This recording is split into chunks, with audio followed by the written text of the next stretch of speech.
অভিনেত্রী তিয়াশা রায়কে শেষ দেখা গিয়েছিল স্টার জলসার বাংলা মিডিয়াম ধারাবাহিকে। সেই সিরিয়াল শেষ হয়েছে বেশ কয়েক মাস হলো। কিছুদিনের বিরতি নিচ্ছেন তিয়াশা, তবে টেলিভিশনের পর্দায় না থাকলেও চর্চায় তিনি ছিলেনই। অভিনেতা সোহেলের সঙ্গে তিয়াশার প্রেমের সম্পর্কের গুঞ্জন ছিল, তবে কিছুদিন আগে নাকি বিচ্ছেদ হয়েছে দুজনের। তবে দুজনের কেউই অবশ্য সে বিষয়ে প্রকাশ্যে কোনো কথা বলেননি। তিয়াশা আর সোহেলের বিচ্ছেদ চর্চার মাঝে নতুন করে খবরের শিরোনামে তিয়াশা।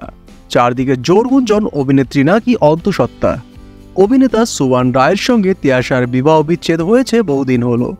কিছুদিন আগে দিদি নাম্বার 1 এসে তিয়াশা জানিয়েছিলেন আগামী বছর বিয়ে করার পরিকল্পনা করেছেন, কিন্তু কার গলায় মালা দেবেন অভিনেত্রী সে বিষয়ে অবশ্য কিছু বলেননি তিনি। ঠিক তার আগেই এমন নায়িকার অন্তঃসত্ত্বা হওয়ার গুঞ্জনে স্বাভাবিকভাবেই ঘি পড়েছে আগুনে। কিন্তু সত্যিই কি তিয়াশা মা হতে চলেছেন?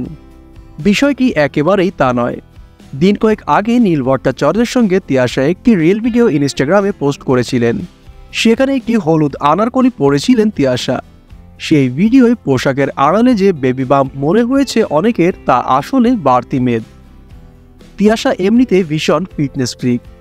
শরীর চর্চার ছবি ভিডিও মাঝে মধ্যেই ইনস্টাগ্রামে পোস্ট করেন তিয়াশা। অনেকদিন হলো অবশ্য শরীর চর্চারও কোনো ছবি তিনি দেননি। শুধু পর্দা থেকে নয়, হয়তো জিম থেকেও ছুটি নিয়েছিলেন কিছুদিন। দাদাগিরিতে এসে তিয়াশা জানিয়েছিলেন তিনি প্রচণ্ড খেতে ভালোবাসেন। ইদানিং নাকি কোনো ডায়েটও করছেন না, যা ইচ্ছা করছে খেয়ে নিচ্ছেন। অভিনেত্রীর পেটে হালকা মেদ জমার নেপথ্যে হয়তো সেই কারণগুলিই রয়েছে।